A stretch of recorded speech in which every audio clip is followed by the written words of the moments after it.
प्यारे दोस्तों, दो बहुत खास दोस्त होते हैं। एक का नाम सोनू होता है, दूसरे का नाम गोपाल होता है। गोपाल और सोनू दोनों मिलकर सब्जी बेच रहे थे। सब्जी बेचते बेचते गांव गांव गली गली जब जाते थे, एक दिन एक महिला उनके पास आती है। सब्जी का मोल भाव करने लगती है। सब्जी का मोल भाव करते करते फिर पूछने लगती है कि भैया थोड़ी महंगी सब्जी लगा रहे हो, थोड़ी सस्ती लगा लो। इस तरह की बातचीत करती है और बातचीत का सिलसिला लगभग 1.5 से 2 मिनट तक चलता रहता है। महिला सब्जी खरीदकर आराम से यहां से चली जाती है। तभी गोपाल अपने दोस्त को देखता रह जाता है और देखते देखते कहता है कि मुझे तो यकीन नहीं होता, ये महिला तुम्हारी पत्नी की तरह दिखाई देती है।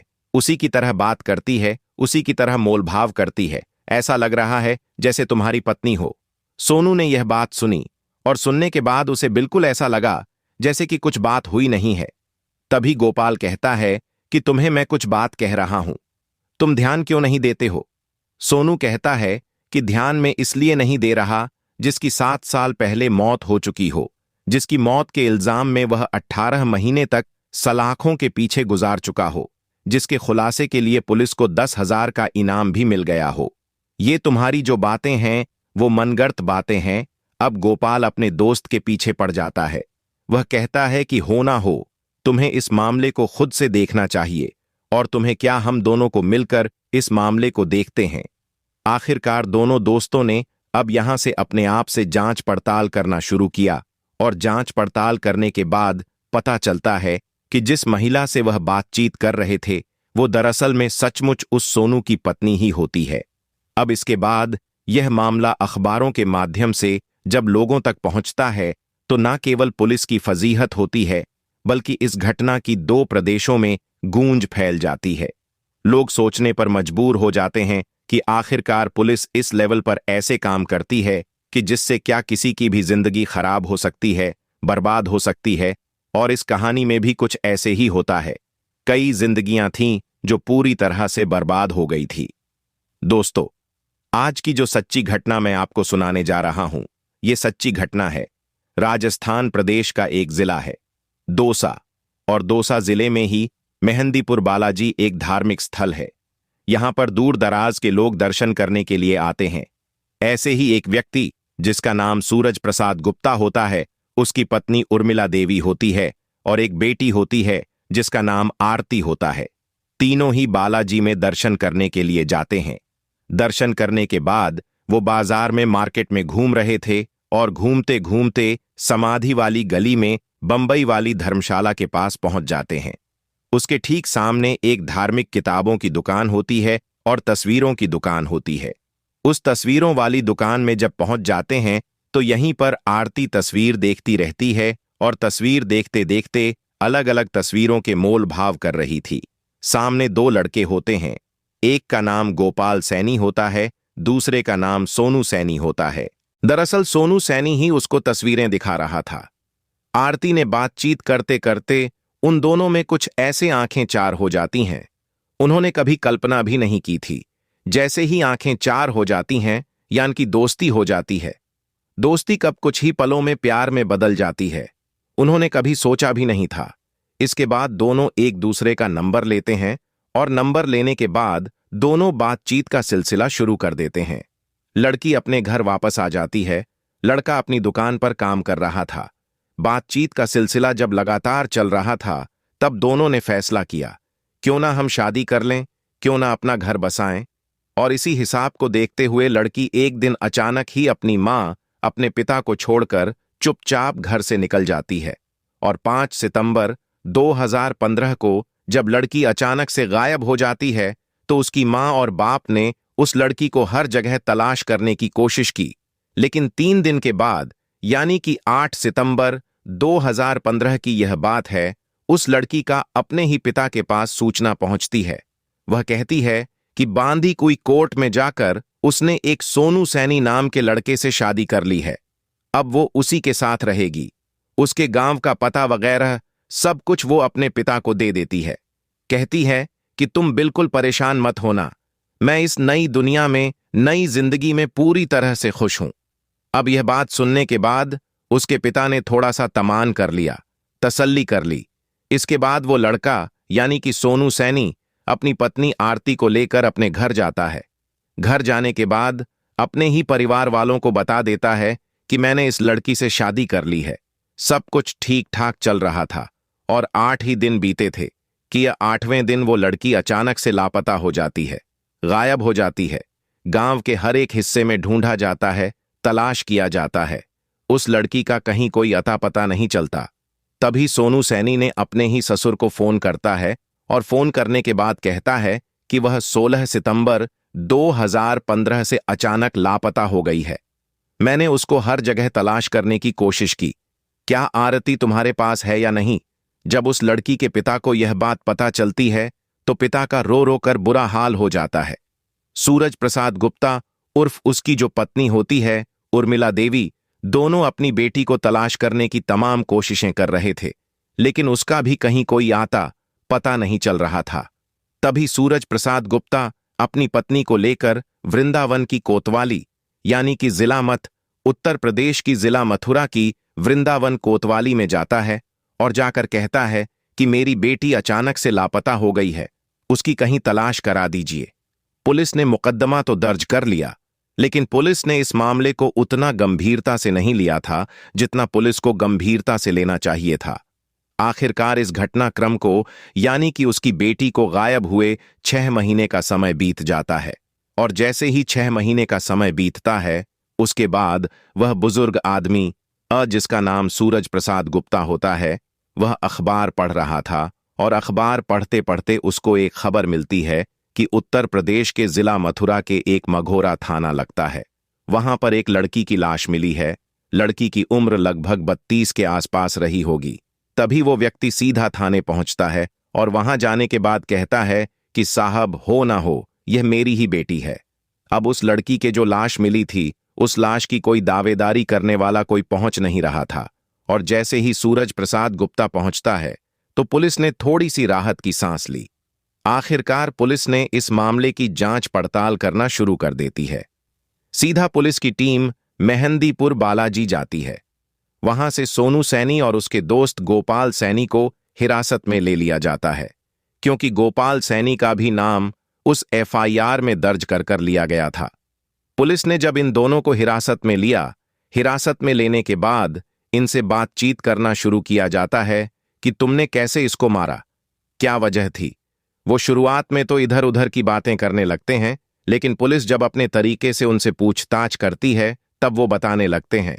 दरअसल उन दोनों लड़कों को एक कमरे में बंद कर दिया जाता है। उसके बाद एक लड़के का यानी कि सोनू के हाथ के नाखून उखाड़ दिए जाते हैं और उसको 3rd डिग्री दी जाती है। उनको उल्टा बांध दिया जाता है। उनकी पिटाई हो रही थी जब पुलिस वाले कहने लगते हैं कि इनका एनकाउंटर कर देते हैं। जब बात एनकाउंटर की आती है तब वह अपना जुर्म कबूल कर लेते हैं, कहते हैं कि साहब, हमने ही मारा है, वह आरती ही है। पुलिस उन्हें गिरफ्तार करती है और गिरफ्तार करने के बाद जेल भेज देती है। लगभग 9 महीने बीत जाते हैं। 9 महीने के बाद गोपाल सैन की इलाहाबाद कोर्ट से जमानत हो जाती है और सोनू की जमानत के समय में 18 महीने का समय लग जाता है। लेकिन जब दोनों अपने घर वापस लौट कर आते हैं तो घर की परिस्थितियां पूरी तरह से बदल चुकी थीं। दरअसल सोनू जो होता है उसको 4 भाई होते हैं, एक बहन होती है। उनकी सबकी तो शादी हो चुकी थी, लेकिन सोनू सैनी जो सबसे छोटा था उसकी शादी सबसे आखिर में होती है। लेकिन गोपाल जो होता है, गोपाल सैनिक के 5 भाई होते हैं और 4 बहनें होती हैं।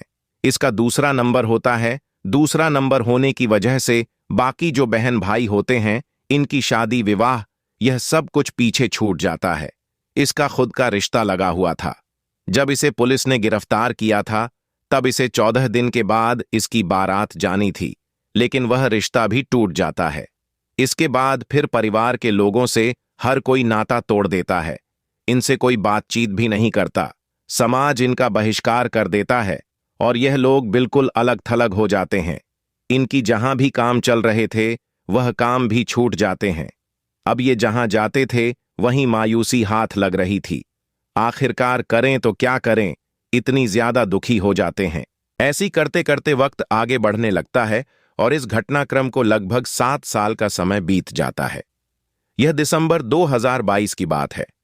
एक दिन ये दुकान पर काम कर रहे थे, तभी एक लड़का आता है और लड़का आने के बाद इनसे कहता है, गोपाल सैनिक से और सोनू सैनी से, कि यार मुझे ऐसा लगता है कि एक विशाखा गांव लगता है। विशाला गांव में एक महिला है जो उत्तर प्रदेश के उरई जालौन की रहने वाली है। हो ना हो, वो तुम्हारी पत्नी जैसी दिखाई देती है।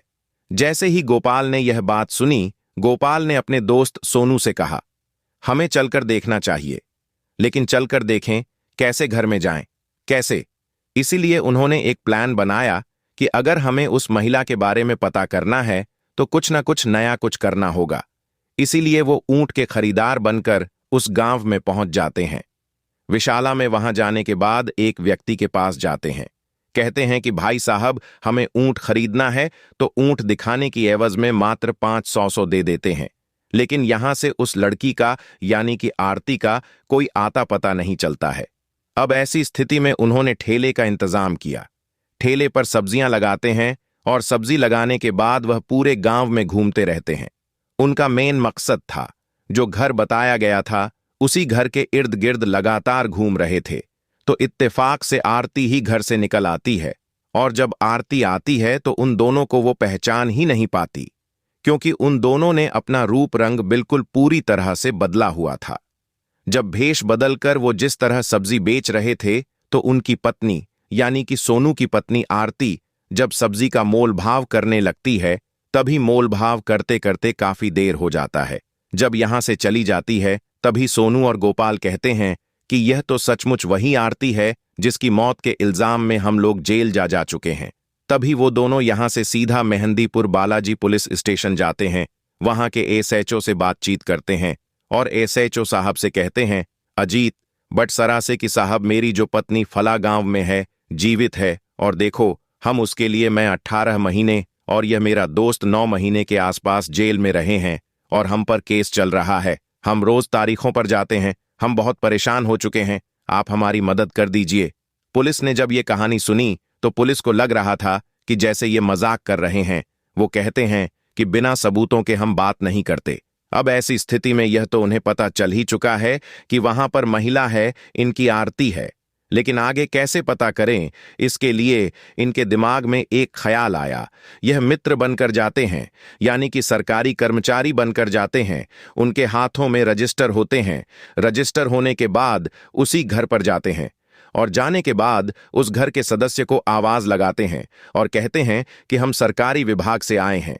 सरकार की तरफ से शौचालय की एक योजना आई है और आपको यकीन नहीं होगा, शौचालय बनाने के लिए सरकार आपको 1 लाख का अनुदान देगी।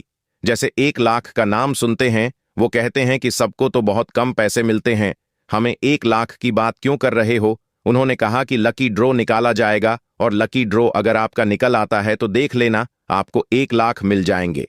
इस तरह के वो बातचीत करके उस व्यक्ति को अपनी बातों में उलझा लेते हैं और इसके लिए वो कहते हैं कि हमें करना क्या हुआ। वो कहते हैं कि सिर्फ आपको इतना बताना है कि आपके घर में कितने सदस्य रहते हैं, उनकी आईडी प्रूफ आपकी देनी होगी, साथ ही आपके घर पर 1 महीने में कितने मेहमान आते हैं, उनके बारे में जानकारी देनी होगी। जैसे ही झूठ का एक पुल बनाया जाता है, उस महिला का ससुर इस झूठ में फंस जाता है। घर में आने वाले जितने भी मेहमान होते हैं, उनके बारे में सारी जानकारी दे देता है। साथ ही घर के हर एक सदस्य के बारे में वो न केवल जानकारी देता है बल्कि प्रूफ भी देता है कि इस घर में इतने सदस्य रहते हैं, जैसे किसी का आधार कार्ड या पैन कार्ड या कोई और अन्य दस्तावेज, जिसके आधार पर यह सही साबित हो सके कि ये घर में इतने सदस्य रहते हैं।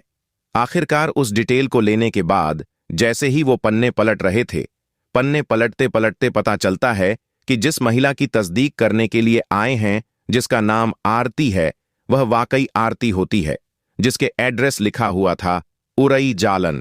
दरअसल यह जो आरती होती उसके पिता होते हैं, वो उरई जालौन के रहने वाले होते हैं और वह कुछ समय के लिए मथुरा वृंदावन में आकर रहना शुरू कर देते हैं। वहीं से वो बालाजी दर्शन करने के लिए आए थे और यहां दर्शन करने के बाद वापस मथुरा वृंदावन चले गए थे। लेकिन जब शादी होती है तो शादी के बाद उसने महिला ने जो अपना एड्रेस लिखवाया था, उरई जालन का लिखवाया था, जब वो कोर्ट मैरिज करती है, आखिर का जाकर फिर यह एसएचओ के पास जाते हैं। अजीत भट्सर से जाकर कहते हैं कि साहब ये रहे पूरे डॉक्यूमेंट।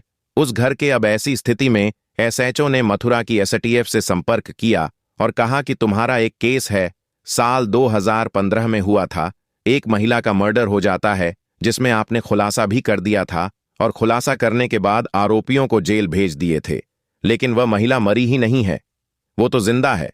पुलिस जब ये बात सुनती है तो पुलिस को यकीन नहीं हो रहा था।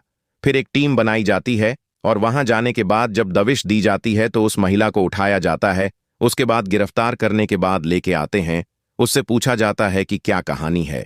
तब वो महिला बताती है कि 8 दिन के बाद ही उसे पता चल जाता है कि इस घर की ज्यादा स्थिति अच्छी नहीं थी, इसलिए उसको लगता था जब उसने शादी की थी उसको प्यार हुआ था, लेकिन वो प्यार नहीं था, बल्कि उसको लग रहा था कि यहां पर खुश रहेगी, उसके पास सारी सुख सुविधाएं वगैरह सब कुछ होंगी, लेकिन यहां आने के बाद उसे कहा गया कि मुझे पैसे चाहिए। इस तरह से लगातार वो डिमांड कर रही थी। सोनू से वो डिमांड पूरी कर नहीं पा रहा था और इसी बात को देखते हुए अचानक से घर से लापता हो जाती है, रफू चक्कर हो जाती है और कुछ दिनों के बाद यानी कि कुछ महीनों के बाद वो संपर्क करती है। अपने पिता से कहती है कि मैंने वह तो घर छोड़ दिया है, लेकिन मैंने दूसरी शादी कर ली है। वह इस बात को 7 महीने से ज्यादा का समय बीत जाता है जब उसने अपने पिता से संपर्क किया था, लेकिन उसका पिता फिर मथुरा की पुलिस से संपर्क करता है और अपनी बेटी की हत्या के इल्जाम में अपने ही पहले वाले पति को जेल भिजवा देता है और वह बाद में अपनी बेटी के संपर्क में था जब पुलिस ने इस मामले की जांच पड़ताल की थी। जब यह घटनाक्रम लोगों तक पहुंचता है तो लोगों को यकीन नहीं हो रहा था। मीडिया वालों ने उन दोनों लड़कों से पूछा, सोनू और गोपाल से, कि आखिरकार तुम्हें जब यह कत्ल किया ही नहीं था तो तुमने फिर यह सारा का सारा इल्जाम अपने ऊपर क्यों ले लिया? तो उन्होंने बताया कि पुलिस ने जब 3rd डिग्री दी थी, बहुत बुरी तरह से मारा था, पीटा था, बांधकर उल्टा लटका दिया था, हाथ के नाखून उखाड़ लिए थे। जब सोनू बहुत बुरी तरह से डर जाता है एनकाउंटर की वजह से और आगे ज्यादा पिटाई ना हो, इसलिए उसने जुर्म कबूल कर लिया था कि हमने मारा है। इसकी वजह से उनको न केवल उनके परिवार में कितनी फजीत होती है, उन्हें समाज से उन्हें बहिष्कार झेलना पड़ता है। जो गोपाल होता है उसकी भाई बहनों की शादियां रुक जाती हैं और उनके काम बिल्कुल पूरी तरह से ठप हो जाते हैं। 20 लाख से ज्यादा उनके परिवार वाले कर्जे में आ जाते हैं। इस तरह की दिक्कतें परेशानी होती हैं। जब इस आरती से पूछा जाता है कि तुमने अगर अपनी मर्जी से दूसरी शादी कर ली थी तब तुमने संपर्क क्यों नहीं किया? तुमने क्यों नहीं बताया कि इस तरह से तुम्हारी वजह से, तुम्हारी लापरवाही की जैसे 2 लोगों की जिंदगी बर्बाद हो चुकी है, उनके दोनों के परिवार बर्बाद हो चुके हैं? तो आरती अपने जवाब में यह कह देती है कि वो दूसरे शादी के बाद अपने पति के साथ बेइंतहा खुश थी और अगर वो बताती कि इस तरह से उसके पहला पति जेल में है तो उसकी शादी शायद दूसरी टूट जाती। इसलिए वो बिल्कुल खामोश पड़ जाती है, चुप रह जाती है और यही वजह थी कि उसकी खामोशी की वजह से 2 लोगों की जिंदगी बर्बाद हो जाती है। जब ये घटनाक्रम लोगों के सामने आता है, अखबारों के में प्रकाशित होता है, तो लोगों को यकीन नहीं हो रहा था, लेकिन लोगों को इस बात का भी यकीन नहीं हो रहा था कि गोपाल और सोनू ने जिस तरह से दिमाग से काम लिया और अपने अपनी जिंदगी को बचाया, वो वाकई अपने आप में काबिले तारीफ है। और पुलिस की जिस तरह से निंदा की जाए इस पूरी घटनाक्रम में, वो वाकई उतनी ही कम होगी। दोस्तों, इस पूरे घटनाक्रम को सुनाने का उद्देश्य है किसी को परेशान करना नहीं है, किसी का दिल दुखाना नहीं है, बल्कि आपको जागरूक करना है, आपको सचेत करना है। अगर सोनू और गोपाल की तरह हिम्मत लोग जुटाए तो शायद बड़ी से बड़ी समस्याओं का सामना कर सकते हैं। इन लोगों को वाकई सैल्यूट बनता है, दोनों दोस्तों को, जिस तरह से उन्होंने अपनी आगे की जो जिंदगी थी वह बचा ली थी।